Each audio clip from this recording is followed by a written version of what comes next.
What if the player behind the greatest NBA championship of all time was a random guy from Germany that nobody in the league had even heard of? That's right, not only did Dirk Nowitzki not come from a big college program, but he was playing in Germany's third division when the NBA drafted him. And yet, a few years later, that same guy walked into the league, got labeled too soft to lead, and still somehow carried one of the oldest teams in basketball to a championship that people still call impossible. So, how did he do it? How did a player nobody believed in go on to win one MVP, be named to the All-Star team 14 times, and earn arguably the greatest NBA championship of all time by carrying a team of old men? Well, to understand that, we have to go back to the 2003 playoffs. May 23rd, 2003, Western Conference Finals, Game 3. The Dallas Mavericks, after making a shock draft day trade back in 1998 for a random power forward out of the German 3rd division in Dirk Nowitzki, and acquiring a Canadian point guard from the Phoenix Suns in Steve Nash, is finally where they want to be. With the series against state rival, the San Antonio Spurs, tied at 1 apiece, a victory here would place them just 2 wins away from the NBA Finals. However, with 8 minutes remaining, tragedy struck the Mavs. On the perimeter, the Parker went last, but that time off the mark, and Nowitzki is hurt. Nowitzki is down with yet another block shot. Nowitzki is still down. This is shades of the Malik Rose Eduardo Nahara incident in Game 1. Tim Duncan scores and is fouled. And now Roger Hines, the Dallas trainer, out to take a look at Dirk Nowitzki.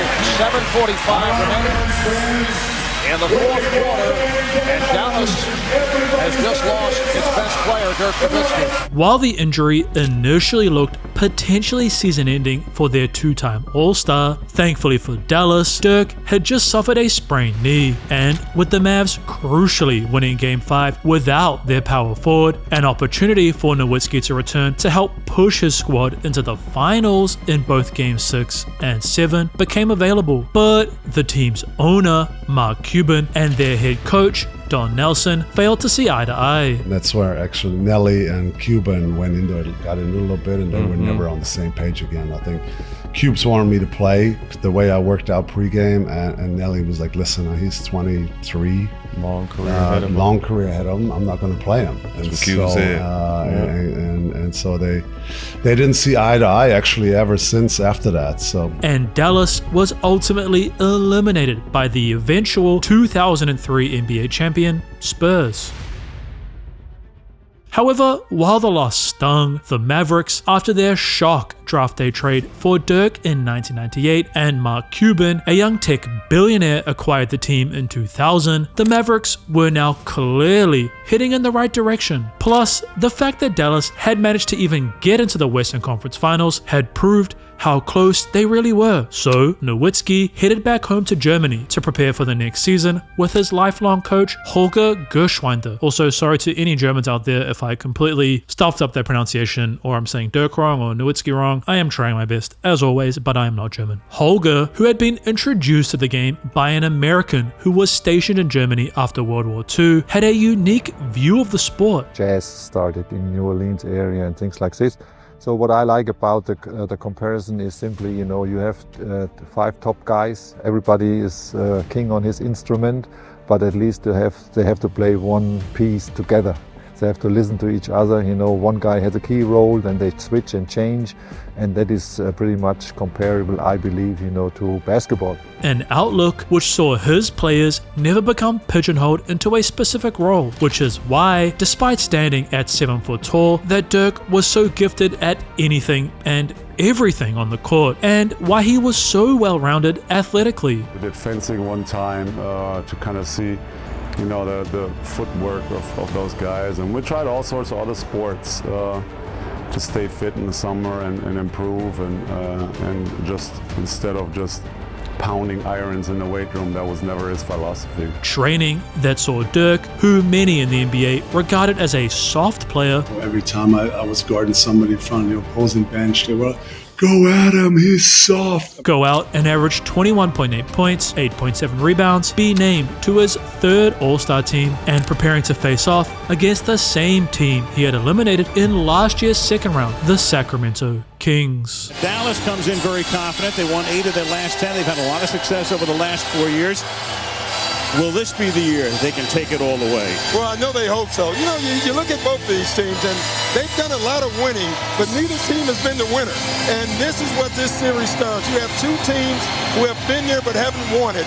They want to win it this year, and obviously this series is huge for both. But the 2004 playoffs brought a vastly different result than their 7-game series victory in 2003. Because despite Nowitzki going out and showcasing his very wide array of scoring talents, from his signature spin move to his fadeaway, which Dirk expertly placed his right leg between himself and his defender to ensure it could never get blocked, or his long-range sniping, resulting in the 3-time All-Star scoring 32 points, Sacramento was ultimately victorious in Game 1. A tragic fact that over their next 3 battles, which only continued, meaning as the ball went up to begin Game 5, the Mavericks found themselves in a 3-1 hole, desperately needing a win tonight. So, with 6.2 seconds remaining and their whole season on the line, Dirk Nowitzki knew exactly what he needed to do. Miller,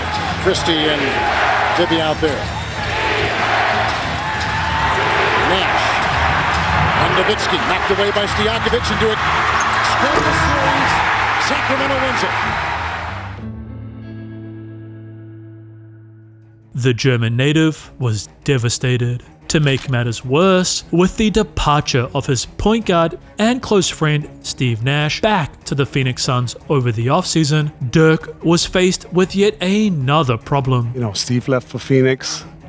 And then I was like, okay, I'll still have Mike. The following year, Mike went to the Spurs. And so all of a sudden, people are looking at me like, well, you got the max contract. You're the best player. So now all of a sudden, you got to be the leader. Now you get the ball at the end. And it took me a second. You know, it's not as easy as just, okay, now I got the ball. I had to experience this a couple times, go through tough time, miss a couple game winners, and learn from it. So that was all of a sudden the moment where everybody just looking at me, and now you got to be our leader. And I wasn't really a born type leader. You know, I'm not really a vocal guy. So I try to find my own way of leading these guys and find my own way of leadership. So that was a little transition period that was actually pretty hard for me. But as the 2004-2005 season progressed, Nowitzki slowly began to figure things out. Nights such as his career-high battle against Houston Rockets shooting guard Tracy McGrady, in which the pair spent all game exchanging bucket after bucket, with T-Mac ending his night with 48 and Dirk eclipsing this for the victory with 53, showed how gifted the German native was as a bucket getter. Yet it was Nowitzki's improved 26.1 point, 9.7 rebound, 4th All-Star appearance, and finishing 3rd in MVP voting, mainly thanks to guiding his Mavs to end the season on a 16-2 run that proved Dirk Nowitzki was finally ready to lead Dallas to the mountaintop. However, with the midseason resignation of his head coach and the appointing of assistant coach Avery Johnson into the lead role, the Mavs had to adjust to a new style of play, a reality that after the same player Dirk had gone bucket for bucket with during the regular season, hit a game winner on their heads in Game 2 of their first round series that might be difficult to overcome.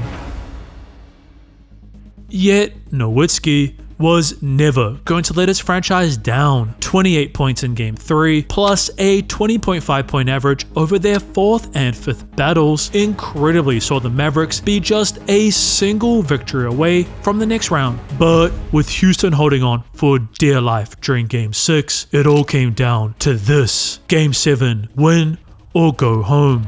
Okay, that was way too serious for what happened. The Mavs destroyed Houston by 39 points. 39. However, the squad who awaited them in round 2 was none other than the Phoenix Suns, who, thanks to the reacquisition of Steve Nash, had completed the 4th largest turnaround in NBA history, going from winning just 29 games in their previous season to holding the number 1 seed in the Western Conference with 62 2. But as the final buzzer rang out through American Airlines Center in Game 4, thanks to a Maverick victory, the series was now tied.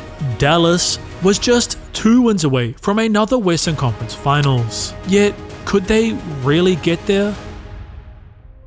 Game 5. Dirk, hungry to prove that moving on from Nash and going all in on him was the right move, went out and once again highlighted all his elite talent. However, despite a 34-point night from Dirk plus a 28-point outing in Game 6, Nowitzki was ultimately overshadowed by Steve Nash, who poured in a shocking 39 points in their 6th battle, which saw the Phoenix Suns eliminate Dallas. So, was Nowitzki actually capable of carrying his franchise? Even with all of his offensive talent, was Dirk really just too soft on the defensive end? And before we move on, can you just check that you're subscribed? Angered by his failure and knowing that he was in fact capable of carrying a franchise, Dirk went out and proved it by cooking the entire NBA. Dirk is a funny dude. He'll look at the roster and look at their power forward. Oh, I'm going for 40 tonight. This dude is hilarious. Hey, listen. So who's guarding me? Oh, that 30. With the German star entering the true prime of his career, Dirk's unguardable fadeaway and his guard skills at such height saw him carry his Mavs to new highs, winning 60 games and rounding out the season as the 2nd seed in the West. Then, to prove how dominant he really was, Nowitzki would go out and average an insane 31.3 points during their first round sweep of the Memphis Grizzlies. Also, sorry, quick interjection, just remember this is 2006, so anything above 30 as an average was like insane. And then 24 over their first 4 battles against the defending champion San Antonio Spurs in round 2, leading his Mavs to be just a single W away from the Western Conference Finals. However, the franchise, who had won 3 titles since 1999, was far more experienced than Dallas. And despite being in an almost impossible to escape from hole, the Spurs slowly clawed their way up, with victories in Games 5 and 6, plus their shooting guard Manu Ginobili giving them a 3-point lead with 32.2 seconds remaining in Game 7. Dallas had seemingly blown their 3-1 series advantage. Tony Parker, talk about how they could rip the heart out of this Dallas team with a victory here tonight. Wow, how deflating would this loss be for the Mavericks? But Dirk was done with being sent home in the 1st or 2nd round, so he went out and did this. 21 points for Ginobili, 19 in the 2nd half. Nowitzki goes right at Bowen, and the foul! So Nowitzki to the line with a chance to tie the game. With Nowitzki tying the game at the line and the Mavericks dominating San Antonio 15-7 throughout the additional 5 minutes, it was finally Dallas returning to the Western Conference Finals. However, standing between them and the ultimate stage of basketball was none other than the Phoenix Suns. And just like the last time these two franchises matched up, as the ball was tossed in the air for Game 5, the series was tied at 2 wins each. Yet this time around, Dirk wasn't going to be losing. Not even a 4th quarter deficit could see the hope extinguished in Nowitzki's heart as that flame began to burn brighter and brighter. For 3. He tried to set things up for Nowitzki. Now Nowitzki off the dribble. Play in the 4th. Nowitzki for 3. Yes! Make it 50 points. An insane 22-point final quarter, bringing the power forward's total to 50, which not only saw Dallas winning Game 5, but eliminating the Phoenix Suns in Game 6. And then incredibly, in his first ever NBA Finals, holding a massive 2-0 lead against rival the Miami Heat. Things were going so well, in fact, for the Texas franchise that a local Dallas newspaper went out and published the championship parade route to allow locals to plan out their day of celebration. However, it was this move that changed everything in the series. Because Miami Heat head coach Pat Riley managed to get a hold of this newspaper and simply stuck it to his squad's whiteboard before they headed out for Game 3. But this motivational tactic didn't exactly work right away. The Mavericks, who recorded an explosive third quarter, had built a 13-point lead, just 6 minutes away from holding a 3-0 series advantage. However, Dwyane Wade, the Miami Heat's 5th choice back in the 2003 draft, began to heat up. Sorry, I had to make the bad Miami Heat joke pun thing once, my bad. As we approach the midway point of the 4th, it is desperation time for the Miami Heat. Adds it to 6 shots in a row. Wade trying to find an opening, banks it in. 32 for Wade, but his team's still down by 11. Wade has been terrific, but he's been bothered by a knee. Gets inside and a foul. Harris, a good defender. Wade pulls up, puts it in. 5-point game. Williams looking for Wade. Yeah, they're bringing him off a baseline screen. Wade on the drive, inside, banks it in. What a move. 3-point game. It's a 3 right now. No, big thing right now is you can see the high percentage shot. Wade, it's good. 1-point game.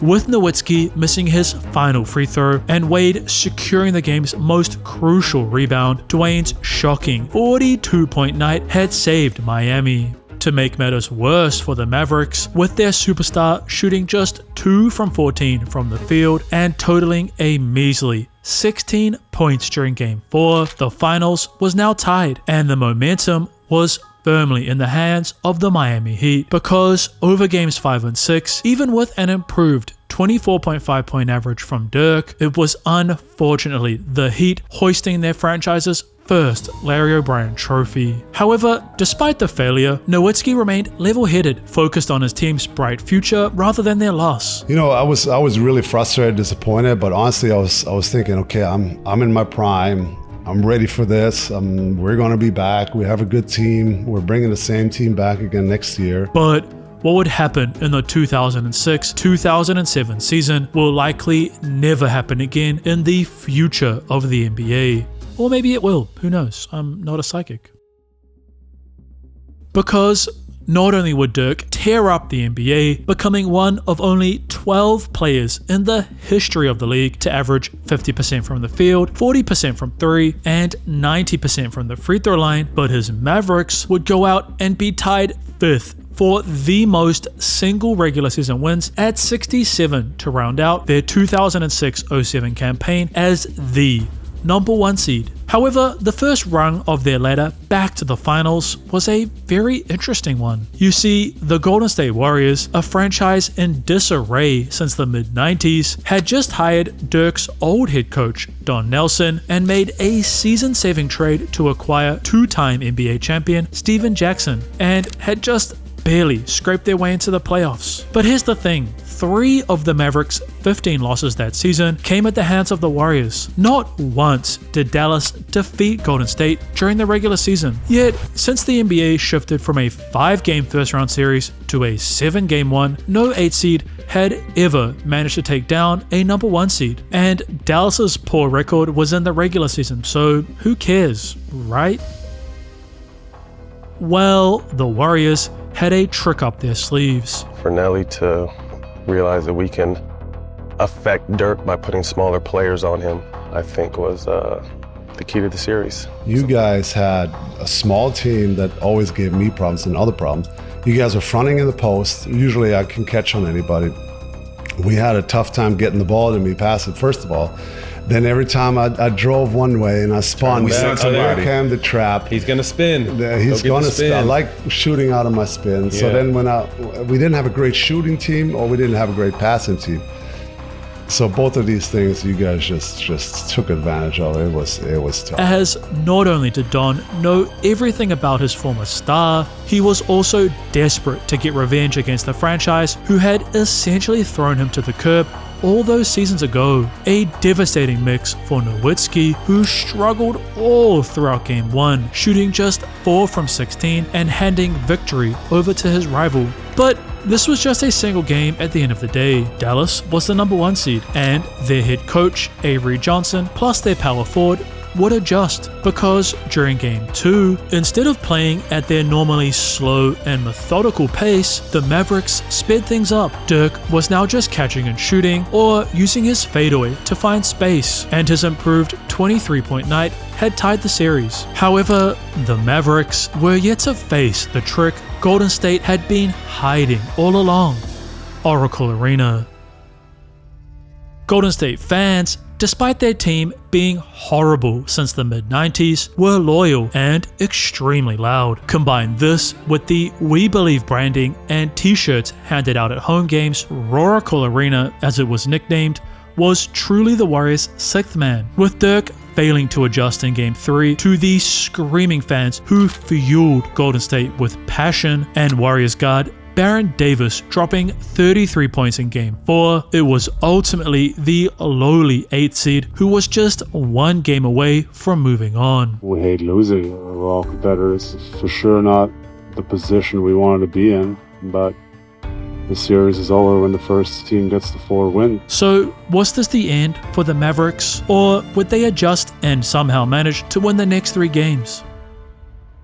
Game 5. Back home at American Airlines Center, the Mavericks got back to what worked during Game 2. Dirk was no longer holding the ball or trying to post up. Instead, Nowitzki leveraged his elite shooting and the fact he was always being guarded by smaller defenders to his advantage, recording 30 points and crucially living to see another day. But once again, the superstar would have to overcome Oracle Arena if he was going to take that next step towards his ultimate goal.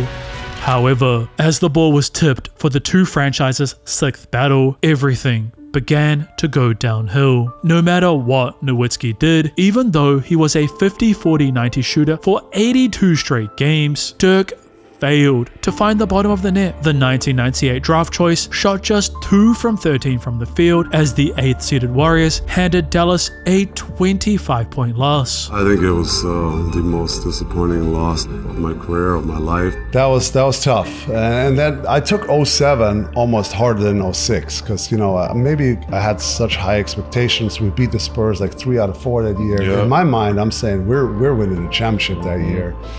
And I had made so much pressure on myself, and then maybe I was even froze up a little bit too much. I didn't play loose against you guys. I didn't have fun, and so that was one of the toughest. I felt like almost embarrassed for a couple of weeks. I didn't want to leave my house. Dirk was so angered by his failure that he would throw a chair or a trash can, I couldn't confirm what it was, so if you know, comment below, at the wall in Oracle's hallway, which the Warriors franchise encased, had their rival sign a few seasons later, and hung a We Believe t-shirt above it, which is the greatest and most petty thing of all time, and I love it. However, the pain of becoming the first ever #1 seed to lose to an 8th seed wasn't the worst thing Dirk had to battle. Because shortly after this loss, as he was making plans to leave the country, Nowitzki got a call from the league. And I wanted to leave town as soon as possible, get away as far as possible. And the NBA called to like, you got to stick around. There's actually a chance you get in the MVP. And I'm like, I don't even want it. Just keep this thing. I'm so embarrassed. With the German superstar being named as the league's most valuable player thanks to his epic regular season, Dirk had no choice but to accept the award, and you can see just how devastated he was during his speech. These last couple of days were tough after the way we lost in the postseason, but I'm beginning to see that this was an amazing season we had, and all the fun we had together, all the great wins, and it was definitely a blast. To make things even worse, while he would return to his home country to retool with Holger, Nowitzki would just face the same issue season after season after season, because in the following 2007-2008 campaign, the Mavericks were eliminated once again in the first round, then in 08-09, the second, and once again the initial series in the 09-10 season, with Dirk, now a 9-time All-Star and League MVP, slowly approaching the exit of his prime. Any hope of the franchise, who took a huge risk on drafting him, returning to the highest stage of the game, seemed to be slipping further and further away. Or was it? LeBron, what's your decision? Big Mac, fries. In this fall, man, this is very tough. And this fall, I'm going to take my talents to South Beach and join the Miami Heat. With LeBron James' shock move to the Miami Heat, the Mavericks would only fall further down the ladder to just 8th in championship odds, mainly due to their age. Dirk, who was 32, was joined by point guard Jason Kidd, who was 37, their 6th man, Jason Terry, who got a Larry O'Brien trophy tattooed on him before the season began because he felt like he was going to win it this year, was 33, and overall, their average age stood at 31.6. But the acquisition of big man Tyson Chandler from the Hornets began to revolutionize their team because the Mavs would start their season on fire, rocketing out to a 24-5 start before Dirk unfortunately went down with an ankle injury. Yet Nowitzki wasn't the only one who found himself writhing in pain because with their second highest scorer, Caron Butler, suffering a similar fate. And I'm sitting out in the suit because I'm not playing, and Caron goes up for a rebound and just screams and lays on the ground. And so we're all rushing over there. And I see literally, he tore his patella tendon. But then, here we go again. We're thinking our window is closing, losing up. He was probably our second best scorer. I think he was our second best scorer that year. And so we're like, oh God, here it goes again, right? It's just a bunch of bad luck. And Jason Terry's belief was starting to fade. However, the eventual return of a healthy Dirk and the extra motivation to avenge the loss of Caron saw Dallas end their season with 57 wins, the 3rd seed in the West, and a first-round matchup against the Portland Trail Blazers. But ever since their NBA Finals berth, the Mavs had failed to get back to the conference finals and were eliminated in round 1 twice. So would this season just be a repeat of those failures, or would it finally be different? Game 5. Yet again, in what was becoming classic Dallas fashion, the first round series was tied at 2 wins each, and the much younger Blazers seemingly held the momentum. But not if Dirk Nowitzki could say anything about it, because just like his second matchup with the Phoenix Suns, the former MVP would go out and crucially score 25 points in Game 5 and record a shocking 33-point night in Game 6, finally seeing his squad advance out of the first round. However, standing between them and the Western Conference Finals was none other than the Kobe Bryant-led 2-time defending champion Los Angeles Lakers. Yet Nowitzki just kept rolling. Not only did he average 25.3 points, but he shot just under 60% from the field, which is insane when you realize Nowitzki mainly attempted jump shots rather than layups, and an amazing 72% from 3. Crazy shooting numbers, which didn't just see them sweep the Lakers and head into the Western Conference Finals, but thanks to a 48-point Game 1 against the rapidly rising Oklahoma City Thunder and their 3-headed snake of Kevin Durant, Russell Westbrook, and James Harden, Dallas was once again, for the first time since 2006, heading back to the NBA Finals. However, squaring off against who many believed was going to be the 2011 NBA champions, the Miami Heat, and their new big three of Dwyane Wade, Chris Bosh, and LeBron James, the Mavericks, at least in the eyes of analysts and fans, had little hope. A thought that as the buzzer sounded in Game 1, which rang true. So was this once again the end of Dallas? Was Dirk just too soft to win an NBA title, or would this series be the crowning jewel of one of the most incredible playoff runs in NBA history? Game 2. To add to the pain of losing, the former MVP had torn a tendon in his left-hand middle finger in Game 1, and with D-Wade doing this with 7 minutes remaining in the fourth, the game was seemingly over. Then D-Wade made the 3 in front of our bench. I think they go up 15 or 16. It's just one of those nights. We didn't really have it. All we said the last 5-6 minutes, hey, let's try to get some stops. Maybe get a run out, get a couple easy ones, and somehow get it to 10 and see if we can make one last run at it. But the fire in the hearts of the Mavericks still burned, because not only would they go on to spearhead one of the greatest comebacks in finals history, but with Dirk hitting 3 back. A minute remaining. Here goes Marion. Back to Nowitzki. Lefty layup. Banks it in, and the game is tied. What a comeback from the Mavericks. To back.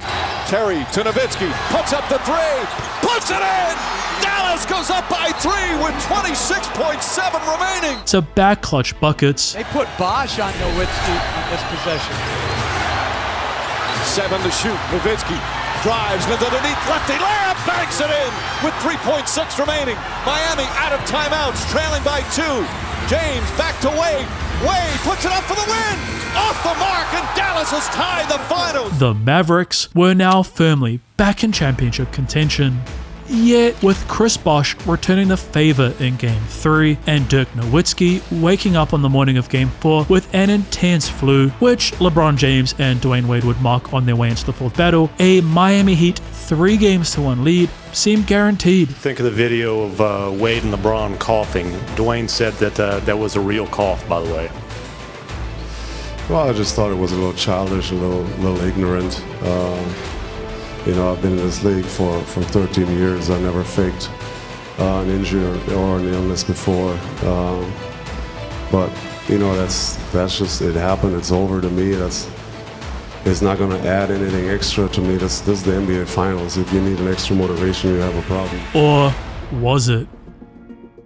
Game 4. 29.3 seconds remain. Dirk, despite battling with illness, has still managed to put in a vital 21 points. And on this final possession, Dallas would place all their hopes and dreams in the hands of their MVP. There it is, in the hands of Nowitzki. But he's got to be patient and just hold it. Haslam right up on him. He's going too early. Drives underneath, layup, he puts it in!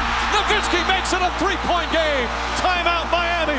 A clutch bucket combined with the vital made free throws from Jason Terry that had incredibly seen the Mavericks tying the NBA Finals. But this was only the beginning, because with Nowitzki putting in a shocking 29 points during their fifth battle, it was now Dallas within arm's reach of their franchise's first ever championship. However, one fact remained. Due to the finals format at that time, 2 games for the higher seed at home, then 3 in a row at home for the lower seeded Mavs, then 2 back in Miami. If the Mavericks were going to be crowned kings of the NBA, they were gonna have to do it on the road. A truth which was hard to face for Dirk, because as the halftime buzzer sounded in Game 6, the superstar had shot a horrific 1 from 12 from the field and only added in a tiny 3 points. While Jason Terry's 18 had kept them in the game, without their superstar heating up, the LeBron James-led Miami Heat would be forcing a deciding Game 7.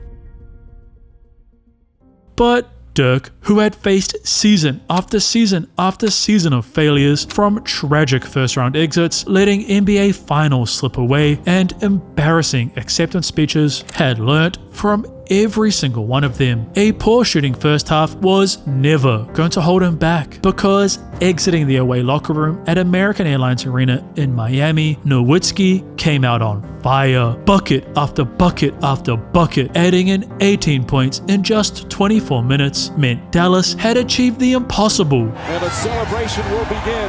The Dallas Mavericks are NBA champions.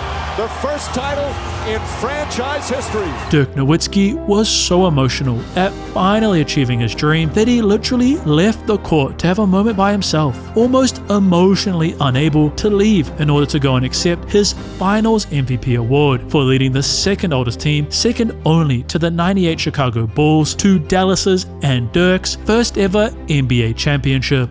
So, could he do it again and defend his crown? Well, after losing Tyson Chandler in a sign and trade to the New York Knicks in the following season, and faced with the overall old age of his roster, the Dallas Mavericks were ultimately eliminated by eventual NBA finalists, the Oklahoma City Thunder, in just round 1. While Dirk Nowitzki would fail to ever move past the first round ever again, his insane 2011 championship run, defeating the defending NBA champions, a team loaded with 3 future MVPs, and the league's super team, will forever be one of the greatest rings of all time. Speaking of insane championship runs, did you know that one game turned a relative nobody into an NBA legend? Sounds impossible, right? Well, Game 3 of the 2014 NBA Finals saw Kawhi Leonard go from being a 4th option to the face of the San Antonio Spurs franchise quite literally overnight. So, to To learn more about why he was a nobody, how that game impacted his career, and what followed that fateful night, click the video on your screen right now.